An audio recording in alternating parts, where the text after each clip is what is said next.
Hello everyone, and welcome to today's Keys on Environment Emergency. This appointment is happening just a few days before the world leaders get together for the UN Climate Change Summit. So very timely. We all know that governments and businesses need to take action to tackle climate change and to make a difference for the world. But we also know that we are still facing the effects of the pandemic, and this may influence the agendas in one way or the other. So let's have a look at the sentiment and the implications of this all around the world. We will start with Simon, who is in London and will take us through the climate of opinion. So a spotlight on people and what people think, their views around the environment. Then Jessica will take us to look at the sustainability imperative, how businesses should respond to the growing demand from citizens and consumers. At last, we will focus on green routines from around the globe, what we buy, how it's packaged, and what happens when we throw things away. We will discuss the latest research findings with the Tetrapak Index, and we will then consider implications in other places of the world. So we will start in Stockholm with Lena, and then we will travel to Mumbai with Pave, and to Seoul with Hoinle. And with this, I will pass over to Simon to talk about the climate of opinion. Thank you, Jennifer. Thank you, everybody, for joining us today. And as Jennifer highlights, the issues we're thinking about are complex, they're varied, they're dynamic, and it's always difficult, I think, for any of us to really stay on top of the issues, but stay on top of them we need to. What I've tried to do in preparing for this webinar is just to provide you with some resources from the work that Ipsos has been doing over the last year. You're going to hear about some of that in a moment, and I've included the links for you to delve deeper, just to help you explore different angles if it's helpful for you in your work. So that will be with you in the pack that you receive afterwards. In terms of today's session, as Jennifer says, I've been thinking a little bit about the climate of opinion out there as the world leaders get together next month, and thinking particularly about 5 themes that seem in some ways relevant if we're thinking about the climate of public opinion. And my first one is a theme of emergency. We're heading for environmental disaster unless we change our habits quickly. In the blue dots, you see where the public were in 2013. You now see where they are today. And I think it's a relatively rare example where we have a near consensus, perhaps the US a little behind, in terms of just how important a topic this is. But my second slide, I've changed the exclamation mark to a question mark, because when we ask people in our What Worries the World study, what are the most worrying problems in your country? Yes, we do see increasing levels of concern about climate change, but it only comes 8th in the ranking of what's most worrying in my part of the world. And it serves as a bit of a reminder that however important this topic may be in principle, in our own contexts, our own lives, our own country, other things, other priorities, other worries also come to the fore. That said, people are pretty clear that now, in the wake of at least the current stage of the pandemic, is an opportunity to change. It's shown that people can transform our behaviour quite quickly, and that's something we can build on. And also, this is potentially a unique moment to build our societies in such a way that they can be more resilient in the future. And that opportunity perhaps provides a moment for businesses. And this finding, which comes from our soon-to-be released Global Trends survey, I thought was rather worth mentioning today, because our researchers have asked quite a daring opinion poll question here. They asked people to tell us what's more important to them: companies paying the correct amount of tax, or companies doing as much as they can to reduce harm to the environment. And although we see some quite big differences by country, the uniting force is that it's the green side of the chart, the prioritizing the environment, that is ahead in every place that we did our interviews. And so just a reminder really about where people's heads are in terms of what they're expecting for businesses. We'll pick up on that a little bit more later in the webinar. But of course, there's also a question about us as people, as individuals. And this finding from our Perils of Perception survey, again, is perhaps a bit of a marker, because we think that recycling as much as possible and buying energy only from renewable sources are the things that would do most to reduce greenhouse gas emissions. The reality is it's having fewer cars and fewer children is what would make the biggest difference. And it really serves as a reminder of just how dynamic the situation is and how difficult it perhaps is for us as individuals to always be clear about what we need to do and what we need to do for the better. And with that in mind, we thought it would be good to hand the floor to 5 people in 5 different countries around the world. And what we're going to see now, I think, are examples of the different aspects of what we need to be considering today, because you'll hear about saving the world, we'll hear about expectations for businesses, and we'll hear about our own lives, including who does or does not turn the lights off. So we'll play the video now and hear from our people around the world.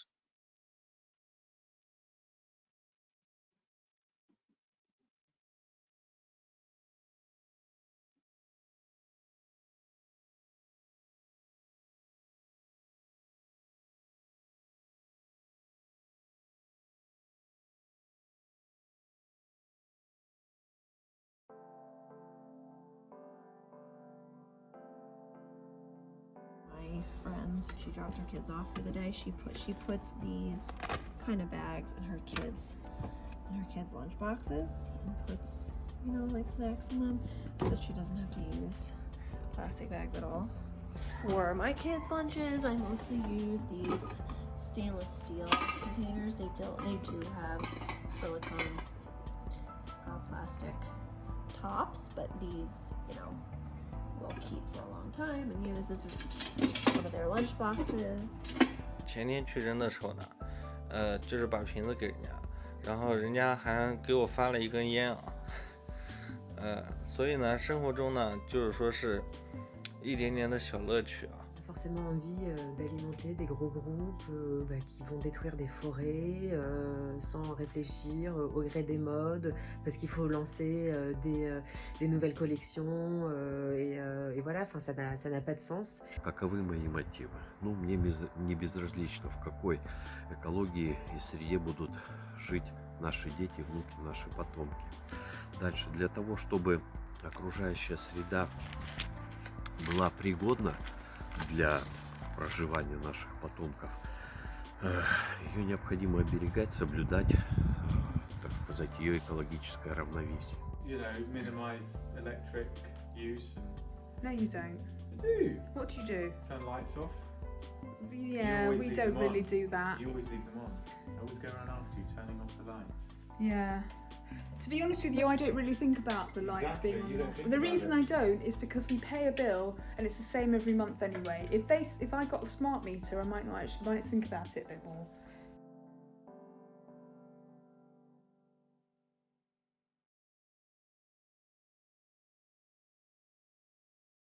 Great video. Thanks for sharing that. Lovely to hear what people around the world think. And we even saw that recycling can be fun in China.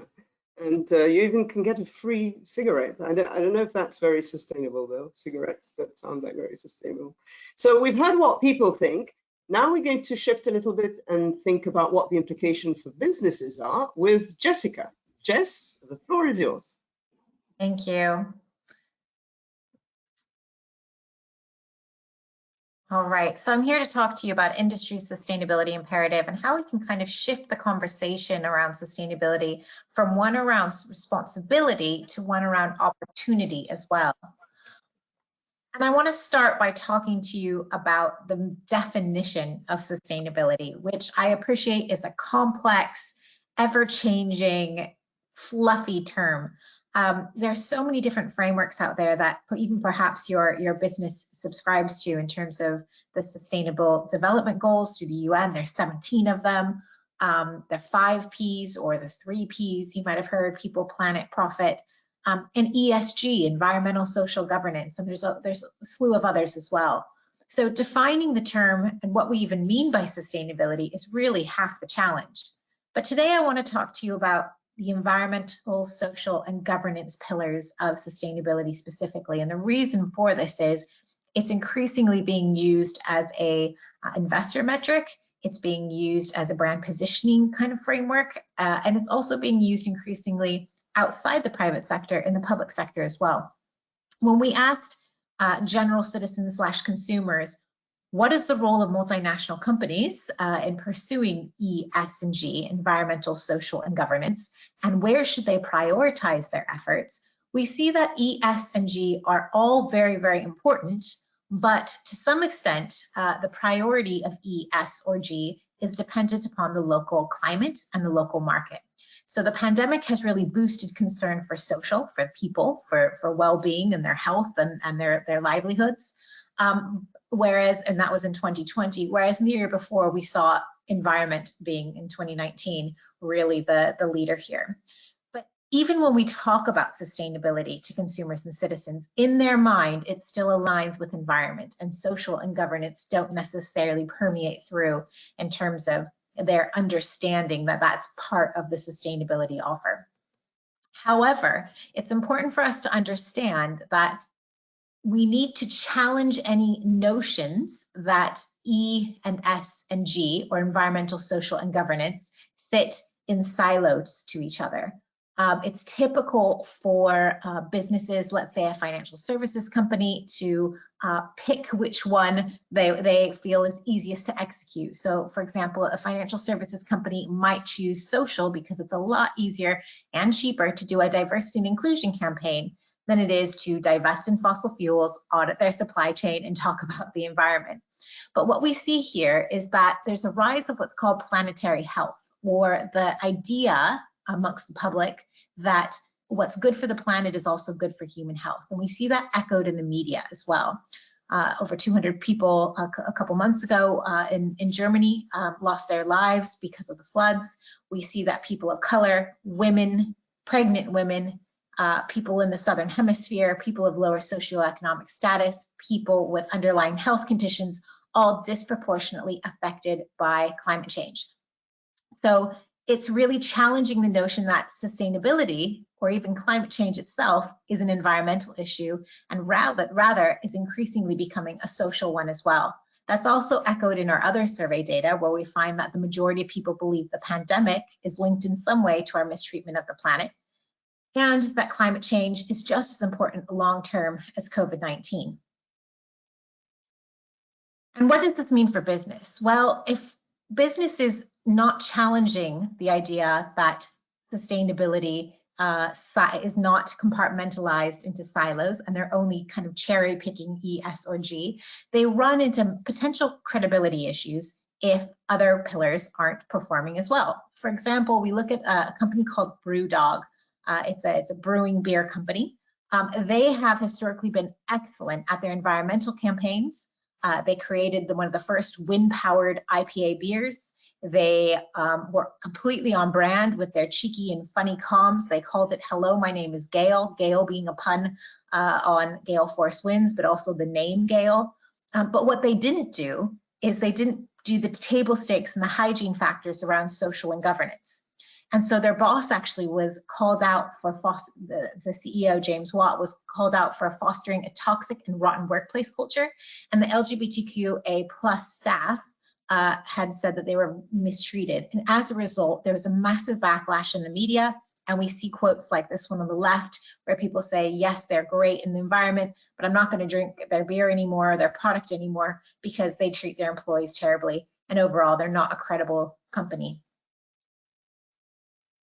So how do we prevent this potential slippery slope of greenwashing, and how do we also make sure that businesses and brands can identify white spaces and seize the opportunity? Well, we have a model here at Ipsos that we call shields, swords, and standards. If you think of a shield as being a defensive play, a hygiene factor, the table stakes, this is something that you want to address for environmental, social, and governance. Again, BrewDog didn't do that. You need to make sure that the very table stakes here are addressed first and foremost. These would be things like treating your employees and paying them fairly, not engaging in corruption, paying your taxes, addressing your own environmental impact first and foremost before you go out and create an innovative new product or campaign. Then you move on to your swords. Your sword is your offensive play, your innovation, your USP. This is where you want to sit in consumers' minds. You're not going to easily be able to sit in E, S, and G at the same time. So, for example, if you were Dove, you would sit in the social sphere. If you were Patagonia, you might sit in the environmental sphere. But this is, again, where you want to focus your offensive, your innovation efforts. And then finally, we need to make sure that any of your sustainability efforts do not compromise your brand personality and attributes, but speak to them, because this is ultimately what your consumers have come to love and depend upon. I'm going to give you a quick case study here about Patagonia. Patagonia was called out for animal rights cruelty, for unethical treatment of geese and plucking their down jackets. They really messed up, and they could have just kind of hung their heads, said sorry, and done something about it. But instead, they launched an entire campaign to tell all of the consumers, not just of their product, but of all their competitor products as well, that they messed up. And that this was not just a Patagonia issue, this was a supply chain issue across the entire fashion industry. And as they did this, they created a solution where they had 100% traceable down QRC codes in their down jackets that you could scan and transparently see that their supply chain had been fixed and that we're treating animals more ethically. As a result, all of their competitors were rushing to try to audit their supply chain to keep up with Patagonia, despite the fact that Patagonia was the one that made the mistake in the first place. But all of a sudden, because they educated and they demonstrated leadership, they became the leaders in ethical treatment to animals, whereas their competitors looked like they were far, far behind.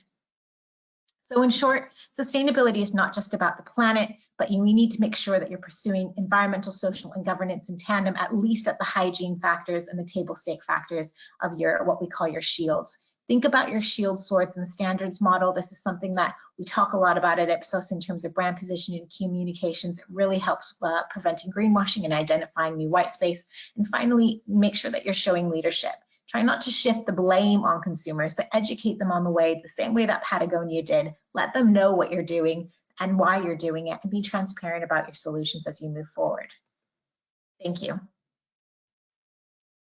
Thank you, Jess. Some great food for thought and great examples, I think, of how things can go very right or very wrong with Patagonia and Brewdog. I think that's inspirational for everyone listening. And you did talk in your last chart about education, right? And this idea that the public also needs to be a little bit probably educated, because we don't all really know, and Simon touched on that earlier. We don't really know what's good and what's bad, right? There is a bit of a gap there if we look at what people think and what is actually true in terms of impact on the environment. Can you tell us a little bit about that? Definitely. We call that the believe true gap here at Ipsos, and really that's the discrepancy between what people understand about this space and what is actually true. We know that people, 7 in 10 globally, feel that they know this space, feel they understand this space, but actually they, as Simon rightly pointed out, they aren't able to identify the top 3 most impactful things to do. So oftentimes they'll prioritize, as Simon mentioned, recycling. I feel like, well, I've done my bit, so I don't need to do anything else because that's the most impactful thing. They also don't understand certain issues like the urgency of it. They don't understand terms like carbon neutral, net zero. So this is a really tricky space. So you want to educate, but you want to educate in a way that doesn't, again, shift the blame and doesn't come across as lecturing. I've seen oil and gas companies come out with, track your own net zero target, your carbon emissions. We don't want that. We want them they want leadership from the industry. So it's about communicating your leadership and what your business is doing specifically. Great. That's a very good indication for everyone, I think, on the call. Thank you so much, Jess, for sharing these wise words and great stories. And with that, I will now pass over to Simon, who is going to help us understand what the green routines are with the help of our great speakers from around the world. Simon, over to you. Indeed, thank you, Jennifer, and thank you, Jessica, because we're really picking up on what we were just talking about, because we are thinking about our green or not so green routines around the world, how we live our lives, what we buy, how it's packaged, what we throw away. And I'm delighted to welcome Lena, who joined us today from Stockholm. And Lena's been doing a major piece of international research in recent months, looking at exactly these topics. And she's going to share with us some of the key findings from this research to really help us think through where the consumers and where the people are today. Lena, thanks for joining us and looking forward to hearing your presentation. Thank you, Simon. Delighted to be here today to share this interesting report. So yeah, I'm calling in from Stockholm in Sweden, a country where sustainability is quite high on the agenda. And one of the companies innovating in this space is Tetrapak, innovating sustainable solutions for packaging for the future. Every year, Tetrapak is developing a project called the Tetrapak Index, where they nominate a certain topic which is really interesting, and they write a report which they present to their customers and to the market. And this year, Ipsos has supported Tetrapak in exploring the changing landscape coming out of the pandemic. What are the sticky trends predicted to stay? So we have performed online interviews across 15 markets, over 30,000 interviews, and we visited consumers digitally in homes across Spain, China, Nigeria, and the US. And on top of that, we've gone through many other researches and curated other insight reports. So we're focusing on 3 areas which are closely linked to each other. We're going to talk a bit about how we are redefining our homes, how we are thinking differently today when it comes to health, from protection to prevention, and also the important topic, of course, on the environment and the way we are changing our priorities. So as I mentioned, our homes have become so much more difficult during the pandemic. We have spent so much more time at home, and we've used our homes in many other ways. So we've been working from home, we've been studying from home, entertaining, and of course shopping. So we have so many new daily routines and rituals, and at least for some of us, we will probably stay in some kind of hybrid mode here, working a bit from home, leaving to go to the office. So some of these daily routines will definitely stay. And the key thing that people have been doing much more during the pandemic is to cook from home. So home cooking has increased. 61% of consumers are doing more cooking at home today now compared to pre-pandemic times. And we can see, especially among young people who weren't that knowledgeable before, they've really taken up this habit. And just seeing here a quote from Jane in the US, also stating that she thinks that some of these habits that they've taken up will still stay now after even now leaving and to go out. And of course, we want to do many more things outside the house, exciting things. But some of these things we've really liked. And when we think about home cooking, one of the key reasons, or actually the strongest reason here for cooking at home, is that we are able to minimize food waste. And it's been so evident when we've been spending so much time at home, all the waste we have in food and in packaging. And this drive now to really minimize food waste has been, we've learned now that when we cook ourselves, we are able to do that. And of course, home cooking is for many people also really healthy, and it brings a lot of quality. And on top of that, we also know that a lot of people have been financially struggling. So it's also, of course, beneficial then with home cooking. And many markets, especially in the emerging world, we can see that this is especially increasing. So coming into this topic now of packaging, we of course are worried then, like I said, about all the waste we see in our households, the amount of waste we have when it comes to packaging. So we are worried about the environment. But on the other hand, the pandemic has really made us worried about food safety and hygiene. So it's been creating a bit of a tension here between these two. On one hand, minimizing packaging because we want to not have so much waste, but on the other hand, we want food safety. So 65% of the population agrees that food safety is a major concern for society. And it's a big difference here between emerging markets and the more developed world. So just looking here from Musa in Nigeria, really confirming here that she pays more attention to product details to be sure it's safe for consumption. So food safety is definitely something that is something that consumers worry about.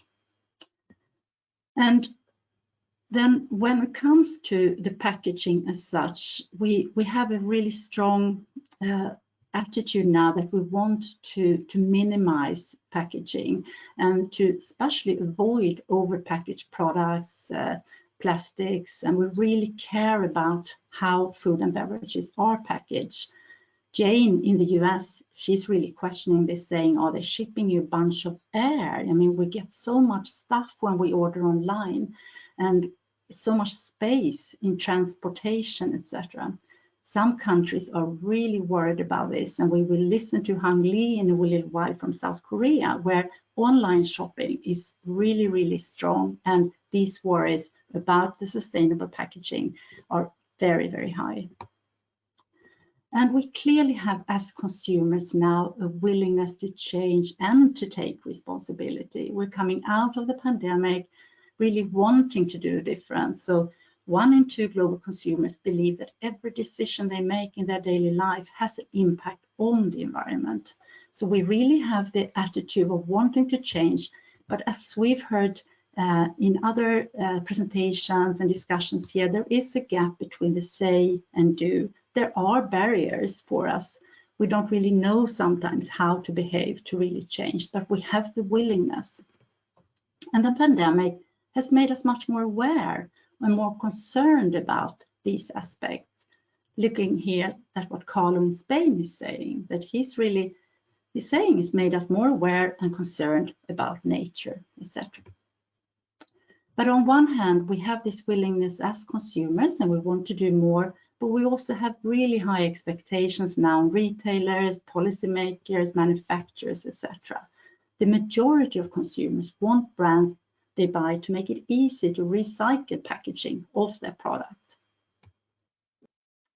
As Jeff said before, and we've also seen in many other studies, the environment and health are very closely linked. We now know that when we do something good for the planet, it's also good for us. And 2/3 of consumers agree that being healthy is being safe. And we're coming out of this pandemic that maybe some of us have even taken the opportunity to create a little bit of a better me during the pandemic. We've exercised more, we paid more attention to the quality of what I eat and drink, and 53% are now increasingly choosing products for immunity boosting properties. So we are clearly wanting to be more healthy and prevent more than before. So what does all of this mean for all of you listening here, all of you brands? So when we think about these new habits in our homes, there are many things we can do to support consumers to actually change their habits. So we can develop different concepts like food bags, home cooking helpers, maybe easy and intuitive digital shopping experiences. We've all become digital savvy through this pandemic. And when we want to prevent ourselves from being sick and ill, lots of different products and services that can be created for this a better me. Immunity boosters and evening relaxation products being just some examples. And of course, we want to be better when taking care of the environment in a better way. So really then thinking of how can we support consumers with right sizing, packaging, innovation to avoid over packaging, but just the right and the best packaging. Also aspects like keeping it local and show the heritage. So many different ways to support consumers who want to change now in this new world. So over to you, Simon, and thank you very much for me in Sweden.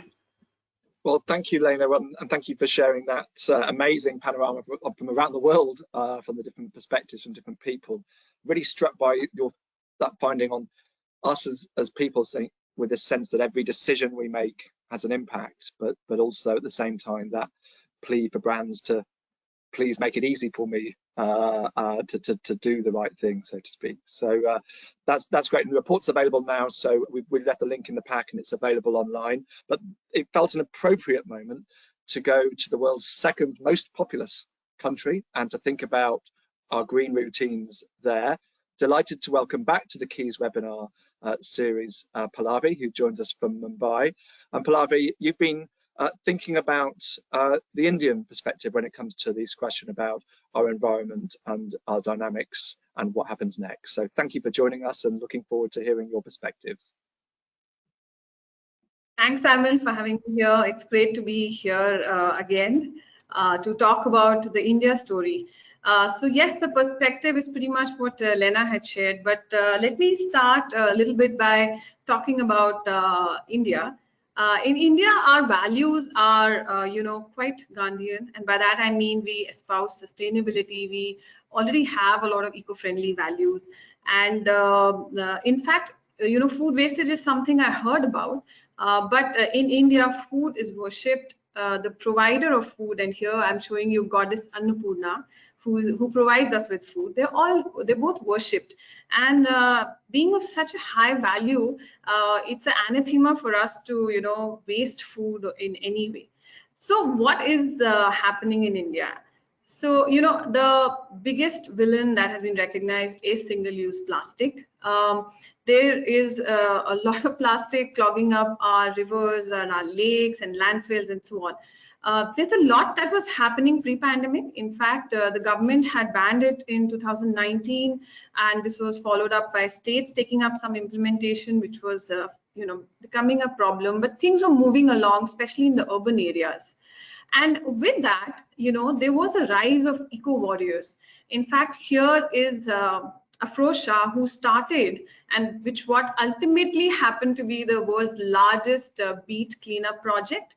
He started cleaning up this beach, and this whole movement picked up a lot of momentum, and over some years and many weekends of people contributing, we were able to clean up this beach.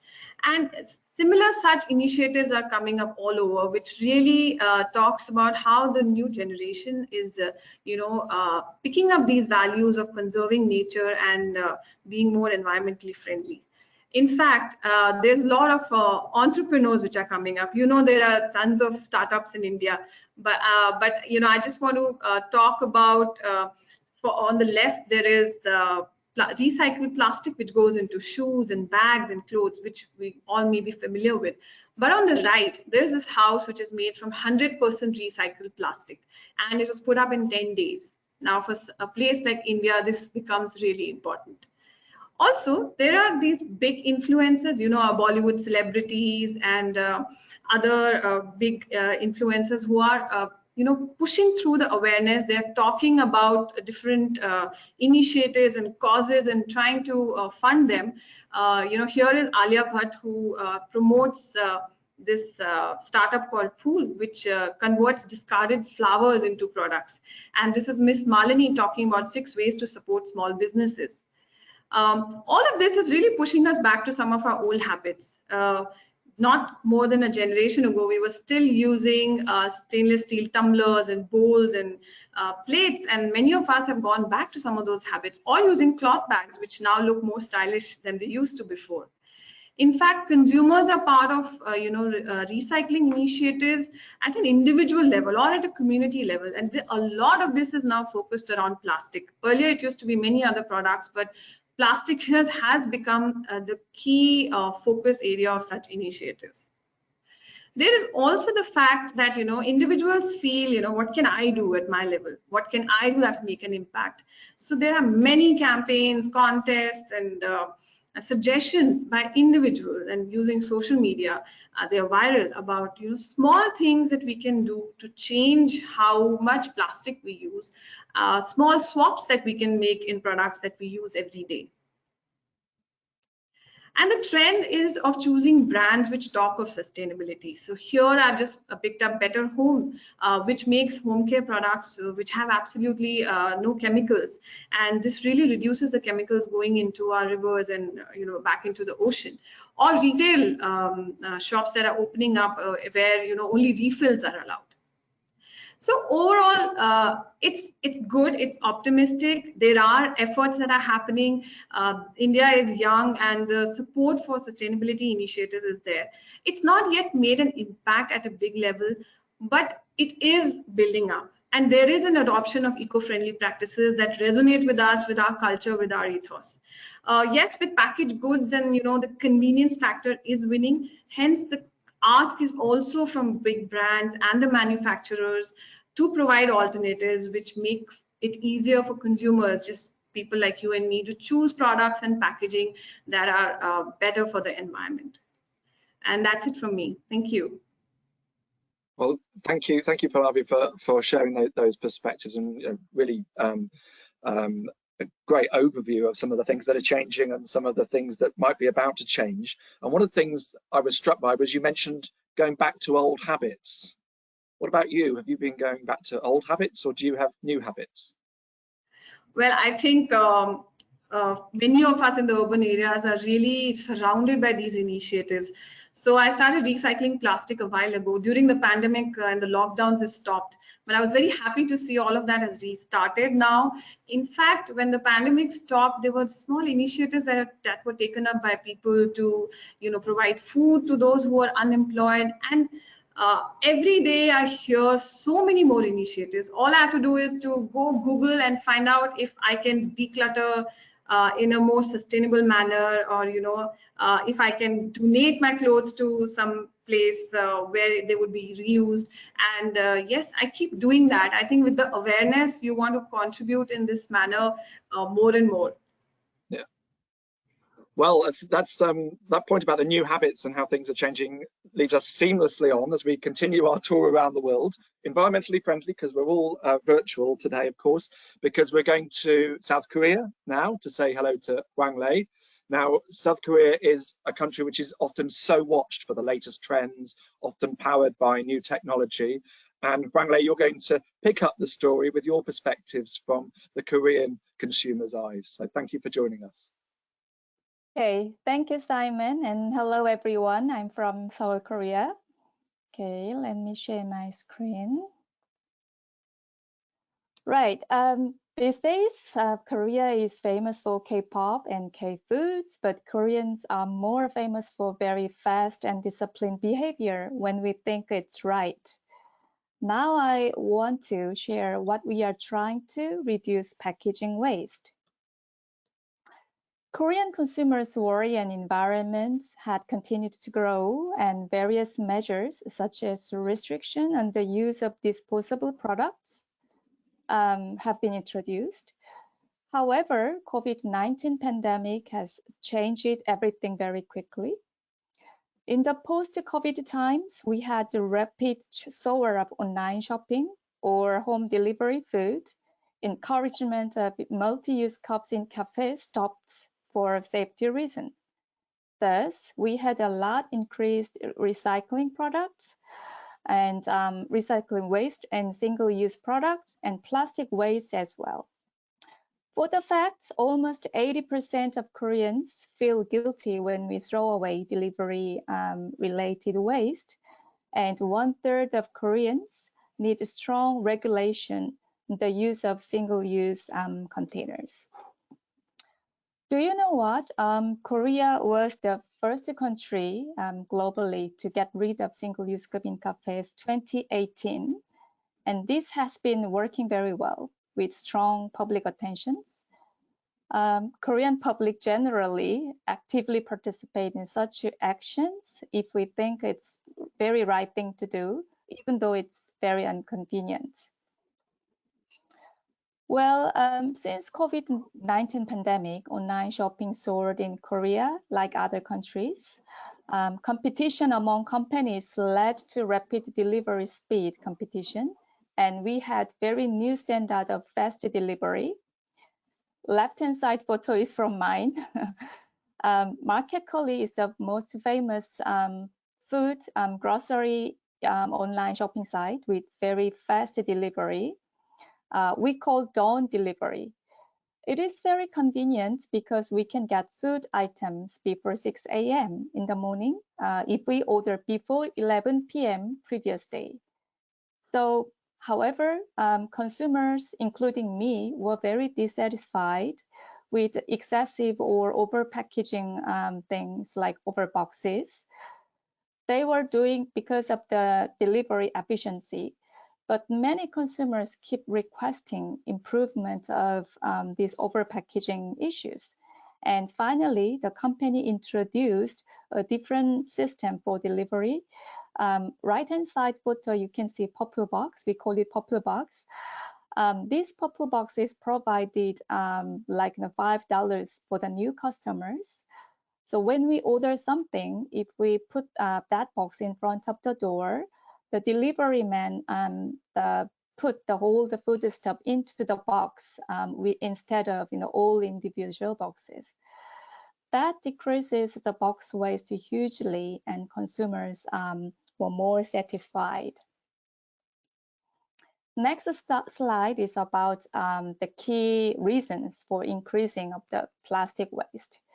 Korea is paradise of delivery foods because we can order home almost every kind of food at home anytime. I'm not sure if you have tried Korean food before, but with main dishes like meat or fishes, we have lots of side dishes additionally and need a lot of plastic container when we order. Whenever I order this kind of something food, I always feel guilty to make a lot of plastic container waste. And often I ask to delivery man not to bring the single-use plastic spoon or forks or less like food items. So for the food delivery app, there is a kind of button or options not to choose, I don't like to get. Well, in 2019, research said Korea was the third ranked the country that used single-use products per person. With that worries, there are various voluntary social activities around. For example, many traditional markets are holding some kind of campaign to encourage people to bring their own container. So they can provide some more, coupons and other, the more food, the amount, etc. So that campaign is actively done. The slogan is a play on Korean word for container, 용기. 용기 in Korean, the same word mean courage in English. So it's a kind of social activities hit a lot and some kind of fun. So many consumers are willing to join and participate. In addition to that, there are several other initiatives too. For example, we have many different kinds of refill stations. So when we bring our own container, we can get more toiletry or shampoo in our container. And also the global franchise like McDonald's have some kind of fun events and campaign called Retirement Ceremony of Straw. So this kind of thing encourage people not to use plastic straw anymore. Well, we all know it's not enough, but I believe this kind of small but continuous efforts and activities keep momentum of social movement to protect environments from Korea. Thank you. Well, thank you, Hwang-Lei. And I wanted to pick up on one of the words you mentioned, the word, the courage, just to be talking English. Are you showing courage? What are you doing to move things forward? Me, I always sneak to my husband to bring container to restaurant or cafe because the men are sometimes very, they're lazy to bring this kind of, things. So yeah, that's my one. And I try my best to use multi-use cups and mug cup in the office or something like that. Absolutely. Oh, that's great. Well, thank you again for sharing us with them. There's so many connections we can make from our three presenters. So thank you to all of you. I'm using a sustainable cup, but I'm at home, so I don't think I get a prize for that. But I will finish this section, and Jennifer is too, by thanking all of our speakers and handing back to Jennifer to close the webinar from Milan. Thanks for this great tour around beliefs, behaviors, and implications around sustainability. It's been lovely to have you all, and lovely to have all the public following us. So thank you so much for being with us, and we'll see you next month. Bye. Bye.